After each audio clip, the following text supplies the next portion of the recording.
يا واسع الكرم يا رب بالمصطفى بلغ مقاصدنا واغفر لنا ما مضى يا واسع الكرم يا أكرم الخلق ما لمن نلوذ به سواك عند الهلول حادث الأمم يا رب بالمصطفى بلغ مقاصدنا واغفر لنا ما مضى يا واسع الكرم عليك رسول الله جاءوك به إذ الكريم تجل باسم منتجم يا رب بالمصطفى بلغ مقاصدنا واغفر لنا ما مضى يا واسع الكرم بك دنيا وضرتها ومن علومك علم اللوح والقلم يا رب بالمصطفى بلغ مقاصدنا واغفر لنا ما مضى يا واسع الكرم وصلت من ذات العظمات إن الكبائر بالغفران كالأمم يا رب بالمصطفى بلغ مقاصدنا واغفر لنا ما مضى يا واسع الكرم وأن رحمة ربي حين يقسمها تأتي على حسب اليد بالقسم يا رب بالمصطفى بلغ مقاصدنا واغفر لنا ما مضى يا واسع الكرم اللهم صل وسلم وبارك عليه وعلى آله. Bismillah, alhamdulillah, alhamdulillah rabbil alamin, wa bihi nasta'in ala umuri dunya waddin. Wassalatu wassalamu ala asyrafil anbiya'i wal mursalin sayyidina Muhammadin wa ala alihi wa sahbihi ajma'in. Amma ba'du. Bismillahirrahmanirrahim. Al-Fatihah bil qubur wa sallallahu min jamil ma'amil halatin Nabi Mustafa Rasulullah sallallahu alaihi wasallam. Al-Fatihah. أعوذ بالله من الشيطان الرجيم بسم الله الرحمن الرحيم الحمد لله رب العالمين الرحمن الرحيم مالك يوم الدين إياك نعبد وإياك نستعين اهدنا الصراط المستقيم صراط الذين أنعمت عليهم غير المغضوب عليهم ولا الضالين ثم إلى الأولياء والصحابة والصالحين وعلماء العاملين ومن شاهد إليه سبحانه وتعالى سورة المقولة على حديث صحيح سليم على عباس المقولة عليه وسلمكم المقولة عبد الرحمن بن أحمد المقولة حدي فقول المحصورة حدي مصطفى حدي وسلمانه حدي أحمد بن علي وسلمانه Al-Fatihah. أعوذ بالله من الشيطان الرجيم بسم الله الرحمن الرحيم الحمد لله رب العالمين الرحمن الرحيم مالك يوم الدين إياك نعبد وإياك نستعين اهدنا الصراط المستقيم صراط الذين أنعمت عليهم غير المغضوب عليهم ولا الضالين. Bismillahirrahmanirrahim. Qala mu'allim rahimahullah Syekh Abu Lais As-Samarqandi man absara min dzikril maut qarallahu fi salasati asya. Dalam keterangan satu kitab namanya kitab Tanbihul Ghafilin karangan Syekh Abu Lais As-Samarqandi, beliau menjelaskan Rasulullah sallallahu alaihi wasallam man aksara min zakaril maut min zikril maut bi salasati asya'a. Barang siapa yang banyak selalu mengingat mati, ada 3 keuntungan. Dalam malam ini kita ngomongin mati karena panas banget ya. Jadi kita pikirin kita makan mati. di dunia panas segini aja kita gerah mulu, gimana nanti di akhirat yang konon diceritakan sejengkal. Sekarang panasnya luar biasa 38 derajat Celcius, sama aja kita di depan tabunan. Kalau kita sering nabung tuh di depan kan panasnya begitu, sama nih panasnya, hawanya pengen minum mulu, bis minum lagi, jadi hawa makan kurang, nggak ada lagunya. Bapak yang dimuliakan Allah Subhanahu wa taala, jadi Abu Lais menjelaskan keterangan dari hadis Nabi Muhammad SAW, barang siapa yang ingat mati itu banyak mengingat kematian, itu ada 3 yang harus ingat. Yang pertama, tajidul taubat, cepat-cepat bertaubat. Kalau orang kira-kira udah payah banget ingat ini taubat dah. Kan kita nggak tahu mati ya, umur kita nggak tahu nih, kelihatan aja sehat, main bola aja jatuh mati, nyesek dikit mati, pulang ngaji minta kerokin sama bininya, dikerokin, rapi kerokin, habis orang ngerokok, nggak bangun lagi, mati.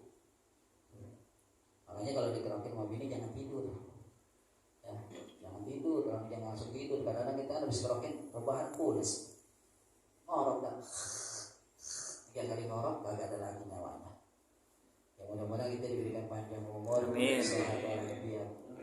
Dan kita suruh banyak taubat sama Allah Subhanahu wa taala. Nabi ngajar kita suruh taubat. Kalau kita suruh taubat, kenapa? Dosa kita kan banyak banget ini, benar ya? Cuma kita nggak terasa. Kadang-kadang kita merasa bersih banget. Padahal dosa kita banyak dosa kita. Cuma nggak kehitung aja. Kalau seandainya dosa kita kehitung, masya Allah luar biasa, kita tutupin taubat kita. Makanya umat Rasulullah SAW diberikan kemuliaan oleh Allah Subhanahu wa taala, di antaranya kita ditutupin, kita punya dosa. Punya maksiat kita ditutupin, punya aib kita ditutupin Allah Subhanahu wa taala. Kenapa? Karena Rasulullah enggak mau umatnya dibuka aibnya. Itu di salah satu kemuliaan Allah berikan kepada umat Rasulullah yang tidak diberikan kepada Nabi Adam. Kenapa? Ketika Nabi Adam berbuat salah, ya mungkin kehilapan karena Adam tergoda oleh iblis, dia melanggar aturan Allah, dia makan buah kunyit, ditelanjangin oleh Allah Subhanahu wa taala, dilucuti bajunya semua. Lah kalau kita nih umat Rasulullah disamakan dengan Nabi Adam, ketika kita buat dosa telanjang kita semua, kelihatan kelenengan kita semua, kemana-mana kita telanjang, jalan senang telanjang. Kenapa? Karena ketika kita buat dosa ditelanjangin oleh Allah Subhanahu wa taala. Tapi umat Rasulullah karena diberikan kemuliaan oleh Allah Subhanahu wa taala yang tidak diberikan kepada Nabi Adam, maka kita dijaga walaupun kita melakukan maksiat dengan telanjang bulat, masih diberikan baju oleh Allah Subhanahu wa taala. Tuh luar biasa. Iya. Bapak dikit-dikit dosa telanjang. Bukan sekarang orang telanjang dosanya banyak, bukan, menggerah aja. Emang enggak punya baju. Nongkrong di warung telanjang, nongkrong di rumah telanjang, nongkrong di musola telanjang juga. Pakai celana pendek udah. Ya karena kaos disikapin dong di belakang dia, apa namanya? Di selendangin di samping doang udah. Sampai dari gua datang mau pulang, agak pakai baju, sampai rumah agak pakai baju lagi, sampai pagi enggak pakai baju lagi, sampai besok agak baju lagi itu. Kebiasaan. Nah, kita untung umat Rasulullah, dosa kita buat dosa, kita cukup bertaubat kepada Allah Subhanahu wa taala. Di mana kita taubatnya? Diberikan oleh Allah Subhanahu wa taala. Di mana saja umat Islam, umatnya Rasulullah, ketika dia punya salah, taubatnya cukup di rumah, di musola, di masjid, di mana saja diterima oleh Allah. Tapi Nabi Adam kudu pergi ke Mekah. Enak kan kita? Nah kalau kita kudu pergi ke Mekah, umroh mulu dia tiap bulan, umroh, punya dosa umroh, punya dosa pergi haji, punya dosa pergi haji, tawaf di Mekah, minta taubat kepada Allah Subhanahu wa taala. Habis badan kita pergi haji muluan. Ya, membola rumahnya sepetak-petakan dijual. Kontrakan atur jual, burus semuanya untuk melaksanakan kita taubat kepada Allah. Makanya kita beruntung jadi umat Rasulullah. Ketika kita mempunyai salah, Allah berikan taubatnya di mana aja diterima oleh Allah Subhanahu wa taala. Itu yang pertama. Jadi kalau orang yang sudah ingat sama mati ini banyak taubat, banyak istighfar. Banyak istighfar. Bagaimana banyak istighfar? Setiap hari kita istighfar pada Allah Subhanahu wa taala. Berapa kali kita istighfar? 3 kali ketika kita sholat jamaah. Sama sholat kita di rumah 3 kali kita beristighfar. Astagfirullahaladzim, astagfirullahaladzim, astagfirullahaladzim. Sedangkan Rasulullah berapa kali Rasulullah beristighfar? 70 sampai 100 kali dia beristighfar pada Allah Subhanahu wa taala. Iya, dijamin sama surga lah kalau lu. Enggak tahu kita. Kita masih ada anak-anak kagak doyan. Ya, ngapain sih pakai wiridan? Sembahyang Allah mantas jalan. Kita wiridan baca istighfar 3 kali. Bisa biasakan kita baca 100 kali, habis sembahyang 100 kali, habis sholat Johor 100 kali, habis asar 100 kali, habis maghrib 100 kali, subuh 100 kali, isya 100 kali, kita 500 kali kita beristighfar pada Allah Subhanahu wa taala. Udah cukup belum? Dosa kita masih banyak. Sholat taubat kita pada Allah Subhanahu wa taala. Biar apa? Biar diampuni dosa kita oleh Allah Subhanahu wa taala. Kan kalau kita sudah agak punya dosa, matinya juga gampang. Matinya gampang. Orang yang nggak punya dosa matinya nggak pakai mendadak. Kadang matinya gampang, nggak pakai sakit lagi matinya. Orang yang nggak punya dosa. Enak banget keluarnya. Seperti orang nyabut yang namanya rambut di adonan. Tahu adonan nggak? Adonan bakwan atau adonan donat. Kita dicabut tuh rohnya pelan banget. Berasa nggak kira-kira? Oh berasa. Pengennya kita begitu. Kayak kita baca Allah biha ya Allah biha ya Allah bihusni, supaya kita mendapat ampunan dari Allah. Kita baca supaya kita mati dalam keadaan husnul khatimah. Iya. Tapi ciri-cirinya kita mah kalau udah hadir gini, insya Allah orang yang mati yang husnul khatimah. Amin. Iya. Kita banyak beristighfar pada Allah. Ingat dosa kita sama Allah Subhanahu wa taala. Jadi sering kita bertaubat kepada Allah, menyebut kesalahan kita, kita ingat kesalahan kita, ingat dosa-dosa kita, banyak dosa kita minta ampun sama Allah Subhanahu wa taala. Ada yang bertanya sama ulama. Sebagian ulama ketika ditanya apakah seorang hamba yang bertaubat, apakah taubatnya diterima? Tuh. Tapi kata ulama, tidak ada kepastian mengenai hal itu, tapi diterima atau tidaknya taubat orang, taubat kita. Ada berapa ciri-ciri orang yang taubatnya diterima oleh Allah Subhanahu wa taala. Jadi ada ciri-cirinya nih. Kita sering taubat, kita sering beristighfar, kita taubat-taubatan nasuha kepada Allah. Ada ciri-cirinya. Apa ciri-cirinya? Yang pertama, orang yang diterima taubatnya, orang yang taubatnya diterima oleh Allah Subhanahu wa taala, dia mengetahui dan merasakan bahwa dirinya terpelihara dan selalu terhindar dari perbuatan maksiat. Perbuatan maksiat dihindari oleh Allah Subhanahu wa taala. Orang udah rajin ke mushola, udah baik banget, benar majlis taklim, malam Rabu datang, malam Selasa datang, kuliah subuh datang, kuliah minggu datang, Sabtu subuh datang, malam pengajian malam Kamis datang, sholat nggak ketinggalan, apa nggak ketinggalan, dipelihara oleh Allah Subhanahu wa taala. Totonya ada dangdut, ada tancap, masih nonton juga. Itu berarti belum terpelihara oleh Allah, masih doyan oleh maksiat. Kan ada juga begitu kan orang. Ya, nonton dangdut. Ya, nonton dangdut bahkan nonton dangdut, ya namanya nonton dangdut, biduan manggil-manggil lagi. RW, PRT lagi dia. Bang Haji Alek, Bang Haji Boan, dia manggil gitu ya. Ya mau nggak mau kan, yang namanya panggil sama perempuan beho lagi cakep lagi kelihatannya gitu kan.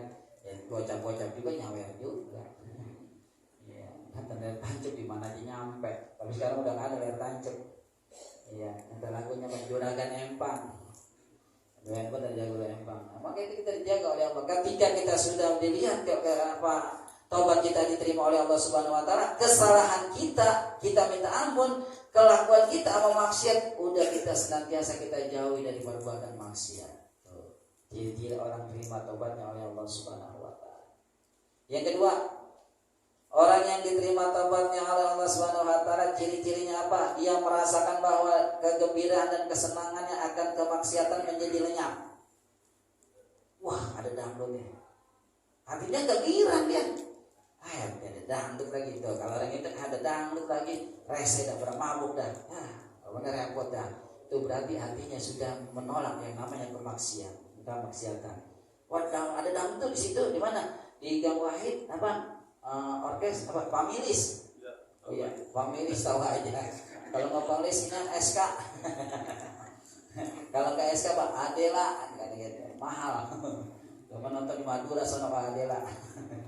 Ketika kita menonton, kita lihat ada kemaksiatan, ada perbuatan maksiat yang mengundang rasa kita kesalahan pada Allah Subhanahu wa taala, maka kita tinggalkan, kita membencinya. Itu termasuk orang yang diterima taubatnya oleh Allah Subhanahu wa taala.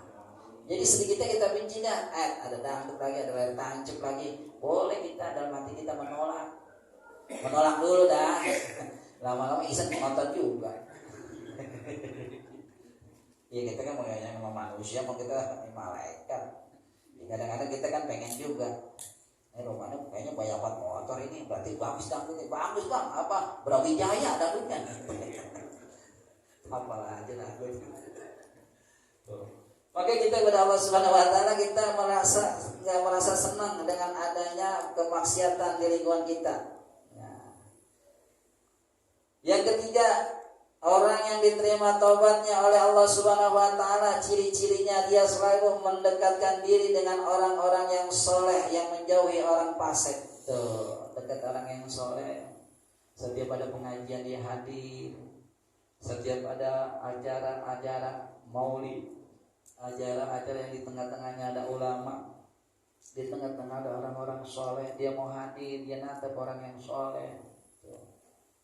Insya Allah ya, itu termasuk tobat kita diterima oleh Allah Subhanahu wa taala.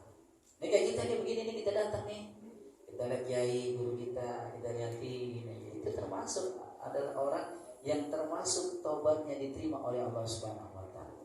Lah kalau kita mau gedek sama kiai, kita enggak datang. Kagak pernah ketemu kita sama kiai, kalau kita gedek, kagak senang sama kiai, kita enggak datang. Kenapa? Ya itulah salah satunya dia enggak bertobat pada Allah Subhanahu wa taala. Alhamdulillah kita masih ada guru-guru kita yang muda, yang tua, sama aja. Yang penting dia mengayomi kita, mengajarkan kita untuk kebaikan dunia dan akhirat. Oh, guru kita sehat, walafiat, panjang umur. Ya, kalau panjang umur sehat, kita masih ada bimbingnya. Kalau kagak ada ulama, siapa yang mau menasihatin kita? Siapa yang mau ngasih tahu kita? Siapa yang mau ngajarin kita kalau ulama-ulama kita udah nggak ada? Ya, Mustafa udah meninggal, Abdurrahman duluan, yang muda sudah duluan. Tinggal dua, habis. Ustaz Abdurrahman. Kalau kita mah cemen, kita mah cuma ngisi hiburan doang. Kita mah kagak ada apa-apanya, ngisi hiburan daripada kagak ngaji. Udah datang dari jam 2, panitia udah masak. Udah di besek-besekin. Sampai mau bawa kalau nggak ngaji. Pengajian libur, kalau gurunya nggak ada. Lucu ya. Kata yang ketemu sholat, tadi nggak baru ngomong sekarang, kemarin ngomong apa? Gitu. Jadi sayang. Ya biarin yang orangnya sadar kita ngaji. Ya pulang tim pokoknya susah gua. Ya ini kalau orang 30-40 bikinnya 80 sarang gua. Iya. Mau kalau jatuh guru kan dua. Jatah guru dua. Ya kayaknya kata orang pada kadang sirik. Dia duduk doang tuh, pakai diamplopin, pakai diberkatin banget. Beda kelasnya. Belajarnya juga capek. Saya kira kayak capek, tidurnya di papan. Ya, jam 4 udah bangun. Jam 4 tuh bangun, pagi subuh ngaji, habis ngaji sekolah ngaji lagi, tidurnya jam 12, 4 bangun lagi, capek. Makanya wajar kalau kita sayang sama guru, cinta sama guru, menghargai menghormati guru, belajarnya susah. Makanya jangan nanya kagak-kagak sama guru. Ini kagak yang kagak-kagak tanya sama guru, bikin guru keder. Jelas sama guru juga harus tahu nasabnya guru, anak siapa, keturunan siapa, harus jelas. Jangan main ngaji aja, ngaji guru bagus banget nih, waduh bagus banget, ilmunya bagus, cakep banget. Tertaunya ilmunya sesat. Ya, ngaji pinter kagak gila iya. Sekarang itu banyak orang ngaji pada gila. Banyak orang yang ngaji pada gila. Ya, pakai main gini aja dah, ngaco aja ngomongnya, ada begitu. Ketahuan dulu ada nasabnya, ada turun-turunannya, belajar di mana, gurunya siapa, belajar di mana, gurunya ada, tahu kita. Makanya udah tahu, jangan ngaji-ngaji aja bro. Alhamdulillah kita masih ada guru-guru kita. Yang tua ada, yang muda ada. Kita ikuti guru-guru kita. Kenapa? Supaya kita mendapat petunjuk. Ulama itu sebagai petunjuk. Ya, seperti orang yang tersesat di lautan, apa petunjuknya? Bintang-bintang yang dia petunjuk buat dia. Tuh. Ulama udah dalam kalau kiai ada kita ngaji apa yang salah, apa yang kita kata, kita nanya sama kiai. Tapi jangan nanya muluan, sedekah kagak. Begitu masalah nanya sama kiai, begitu datang sama kiai, berkatin kan, ngampulin kan, nanya mulu. Kata kiai, tekor gua buka kitab-kitab bro, rokoknya kagak. Iya nanya sama kiai. Ngobrol sama kiai juga jangan ngobrol aja, bawa tentengan ke rumah kiai. Karena bisa ngambon, susu bawa, gula, datang doang. Numpang ngopi itu namanya, numpang ngopi. Kalau datang ke rumah kiai kagak apa-apa, cuma numpang kopi doang. Yang pantes mah bawa jeruk sekilo, pisang sesisir, gula sama kopi, sama teh. Jangan lupa deh tuh, sama amplopnya 200. Lo ngobrol siang kata kiai nggak apa-apa. Iya, tenang gininya kiai kasih 200, sudah ada gantinya. Biasa jalan kemana lu nemenin, dan lu yang bayar gitu kira-kira. Ya kudu punya pikiran. Ini mau kasih tahu doang gitu, ngasih tahu. Iya. Jadi kalau kita kagak kasih tahu kan jadi kagak paham. Betul. Ilmu itu kan mahal ilmu. Kata Kiai Mudas, ilmu itu mahal. Ilmu itu mahal. Kenapa mahal? Nyarinya, bukanya, kitabnya. Kitabnya kalau yang kitab yang rentetan tuh yang 12 jilid, 15 jilid, 30 jilid, mahal di atas 6 juta, 7 juta. Kalau kita ngobrol-ngobrol aja mah di warung aja ngopi bareng, warung main di atas, tukang kopi. Tapi gimana? Kita nanya sama guru sesuai dengan pertanyaan kita. Biar apa? Kita paham, kita ngerti. Alhamdulillah, ilmu kita tambah. Makanya kalau nanya sama guru jangan dibandingkan sama guru-guru lain, pendapat guru lain. Kita samakan dengan pendapat guru, jangan. Guru marah, beda persepsi, beda kitab. Beda yang dia buka, bukan yang dia kaji. Jangan kita tanya, yang kita nanya sama guru ini jawaban kita tanya sama guru ini jawabannya kita tentang, jangan ikutin. Kayak dulu zaman saya ngaji. Kalau ngaji itu satu sama guru, satu dulu kelar ini, satu kitab kita kelarin satu kitab udah selesai, baru kita ngaji lagi, selesai, baru lagi itu. Jangan kita ngacak. Kalau ngacak kemana? Lu ngaji sama gua, ngaji sama juga. Akhirnya pendapat gua pendapat lu lawan, lu kagak sama, lu bedain tuh. Makanya kita harus belajar akhlak. Yang namanya kitab ta'limut ta'lim. Supaya apa? Supaya kita tahu bagaimana orang mencari ilmu yang berkah. Bagaimana orang yang meraih ilmu yang berkah. Bagaimana orang yang meraih ilmu keberkahan dari guru kita. Itu yang harus kita cari. Karena ada orang ngaji doang, goblok masih aja goblok.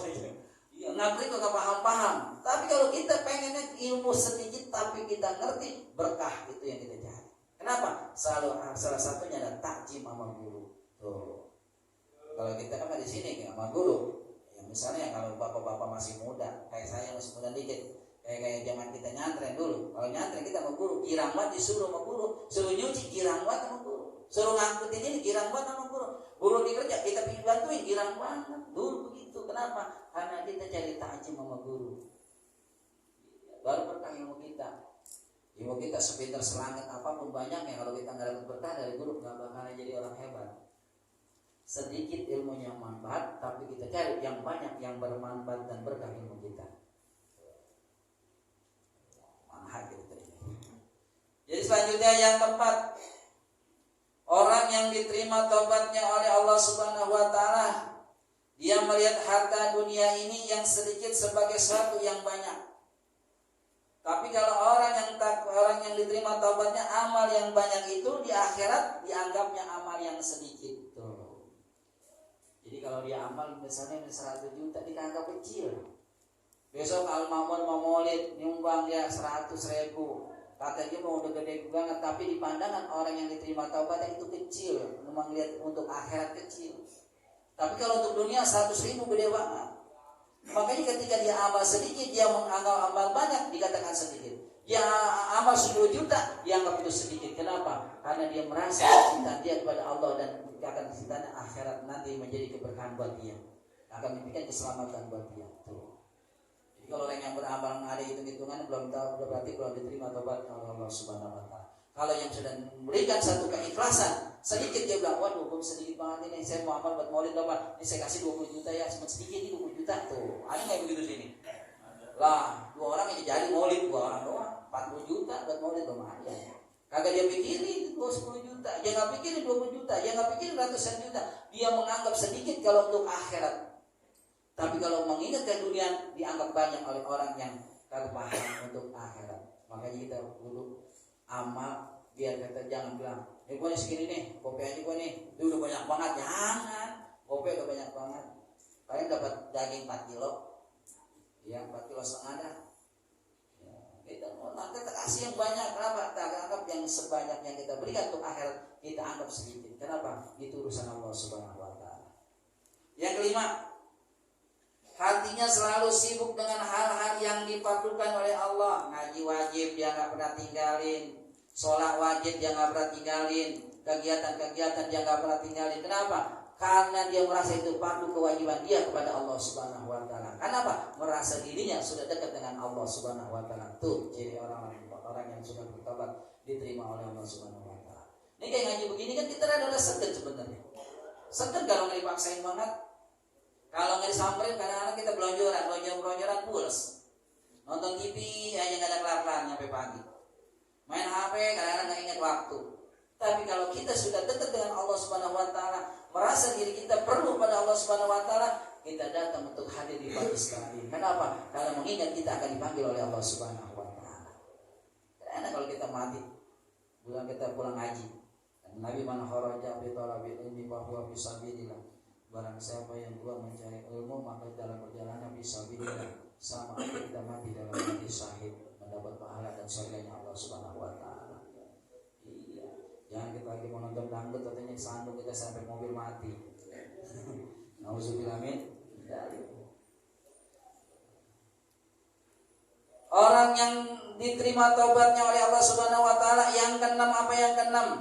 Yang keenam dia selalu menjaga lisannya. Lisannya dia piara nih, karena dia sudah dekat sama Allah, dia udah banyak dosa, dia nggak mau berbuat dosa lagi. Dia jaga lisannya, dia nggak pernah mau ngomong sembarangan, dia nggak mau menyakitin saudaranya, dia nggak mau fitnah saudaranya, dia nggak mau gibahin saudaranya. Dia jaga lisannya, lisannya jaga nih, ya kan? Kadang-kadang lisan kadang-kadang kita kan asal ngomong asal bacot aja. Kalau lagi bercanda orang terima, kalau kagak terima kan sakit hatinya. Tapi kita anggap, gue itu mau bercanda dong, situ marah. Bener kita ngomongnya kebangetan. Iya, kebangetan kadang-kadang kita ngomong kagak paham, akhirnya orang jadi sakit hati. Kita jaga lisan kita nih, lisan kita jaga. Kenapa? Kalau lisan kita jaga, insya Allah kita akan selamat di dunia dan selamat di akhirat. Yang ketujuh, orang yang diterima taubatnya ciri-cirinya apa? Senantiasa berpikir dan melakukan perenungan, menyesalkan diri dengan dosa-dosanya yang masa lalu. Dia punya dosa masa lalu, masih muda ini bukan main. Dia dosanya banyak banget, masih muda. Mangga orang main petik aja, sendal orang main ganti aja di musola. Kagak boleh ada jemuran geletak, main angkat aja. Ada yang jemuran, ada yang namanya mesin cuci, main dopong aja. Iya, apa kotak aman, main bawa aja. Masih muda. Apa aja dia minum, yang haram yang minum, yang suka dia minum, kagak ada yang haram. Autan dia minum pakai teh manis, orang minuman mahal. Kadang-kadang ngapain? Jamur ini ya dia makan. Jamur saya sapi, dijemur, digarang, diaduk-aduk, diairin buat mabok. Mabok si kakak gila, kecubung dia minum juga. Apa aja udah kagak punya modal.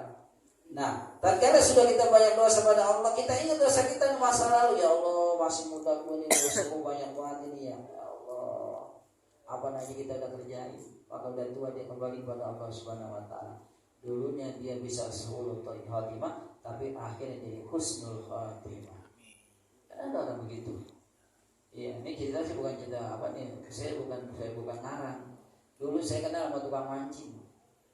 Kerjaan mancing muluan. Makanya saya yang namanya mancing sering banget. Lama-lama mancing berhenti mancing. Allah berikan hidayah kepada dia. Ketika dia lagi sholat, dia ibadah pada Allah, dia meninggal dunia dalam keadaan Nabi sholat. Tuh, kita nggak tahu kan orang tukang mancing, ya tukang mancing matinya husnul khatimah. Tapi ada juga tukang mancing matinya su'ul khatimah. Kenapa? Ketika mancing disambut ledek tengah-tengah ngempang. Kan orang mancing takutnya apa takutnya? Orang mancing tuh takutnya sama kagak dapat, sama kagak juara. Sama geledek punya gede kagak dipikirin. Sampai banjir udah sedengkul, belum apa-apa. Motor udah kendem belum apa. Pas udah pada ngangit baru, usir banjir gede juga pala lu. Kalau saking usunya mancing. Kita berharap pada Allah Subhanahu wa taala. Kita senantiasa usia kita yang udah mulai lanjut, udah mau akhir bahasanya, maka kita kembali kepada Allah Subhanahu wa taala. Kita ingetin semuanya supaya kita apa yang kita lakukan, apa yang kita berbuat dosa-dosa kita masa muda, dari sekarang kita banyak berbuat istighfar kepada Allah. Kita bertobat kepada Allah Subhanahu wa taala. Lalu kagak pulang-pulang habis subuh di Masjid Ayono, wiridan aja. Iya, lu tak pulang-pulang. Gua ingin masa dosa gua, mengurangi dosa gua banyak beristighfar kepada Allah. Mungkin gua kalau mau jadi ini wali kali, jika kagak pulang-pulang, karena dia ingin kembali kepada Allah Subhanahu wa taala dengan apa? Dengan yang dia lakukan perbuatan dosa, dengan dia beristighfar, dia salat taubat, maka dia akan diampuni oleh Allah Subhanahu wa taala. Itu ciri orang yang diterima oleh Allah Subhanahu wa taala. Jadi baru yang pertama. Jadi yang kedua, orang yang diterima taubatnya itu orang yang mengingat mati oleh Allah Subhanahu wa taala akan kematian. Yang kedua, wa qanatus taunuhu. Artinya apa? Orang yang mengingat kematian itu senantiasa dia bersyukur akan rezeki yang Allah berikan. Qanaah. Dia bersyukur rezeki yang Allah berikan. Dia nggak pernah ngerusulah, dia nggak berkata apa-apa, dia bersyukur Allah berikan rezeki, alhamdulillah, banyak alhamdulillah, sedikit alhamdulillah. Dia nggak pernah nyalain Allah Subhanahu wa taala. Kenapa? Dia menerima apa yang telah diberikan oleh Allah Subhanahu wa taala. La in syakartum la azidannakum wa la in kafartum in azabi lasadid. Dia syukuri nikmat Allah Subhanahu wa taala. Insyaallah kalau kita syukuri, hidup kita berkah. Kalau berkah, insya Allah akan bahagia kita. Banyak berkah. Makanya doa kita cukup. Kita doa minta Allah, ya Allah berikan saya kecukupan. Kita minta kecukupan. Kecukupan, cukupan bisa bangun rumah. Kecukupan bisa beli mobil. Kecukupan bisa nyembelihin anak. Kecukupan kita bisa beli apa-apa yang kita inginkan tuh. Jangan kita minta, ya Allah lebihkan doa, lebihkanlah rezeki kita. Kalau dilebihin, kebanyakan kayak runtan kita pelit, ngurusin banda aja kagak musola. Kan ada orang ya kontrakan banyak, kamu musola kagak ada. Iya, warungnya rame, ini rame kagak musola ada. Ingatnya sama banda aja, maka dia lupa pada Allah Subhanahu wa taala. Maka sifat kita orang yang ingat pada Allah akan kematian, dia qanaah, dia bersyukur kepada Allah Subhanahu wa taala. Yang terakhir adalah orang yang ingat menikmati itu adalah senantiasa rajin melaksanakan ibadah kepada Allah Subhanahu wa taala. Ingat kepada ibadah kepada Allah. Salat yang enggak pernah tinggalin.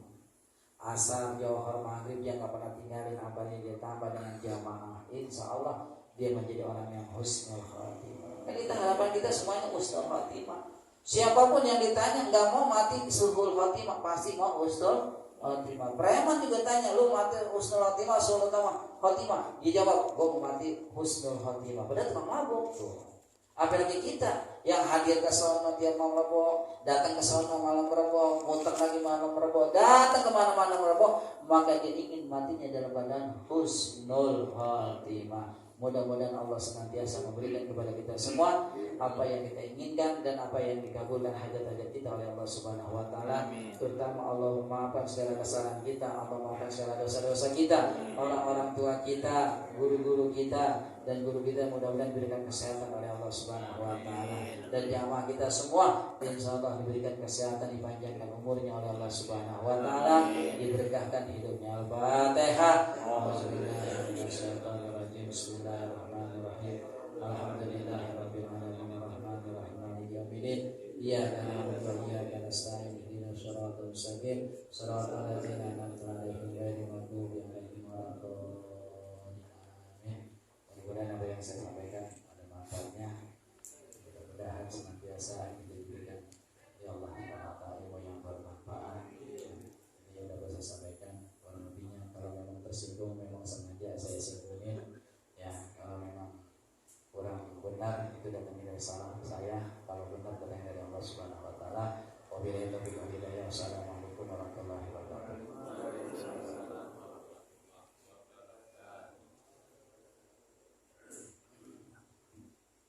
يا ربنا اعترفنا بأننا اعترفنا وأننا أسرفنا على ندى علينا توبة تغسل كل حوبة وأرنا عوراتي وآمني ذواتي واغفر لوالدينا ربي ومولدينا والآل والإخوان وسائر الخلاف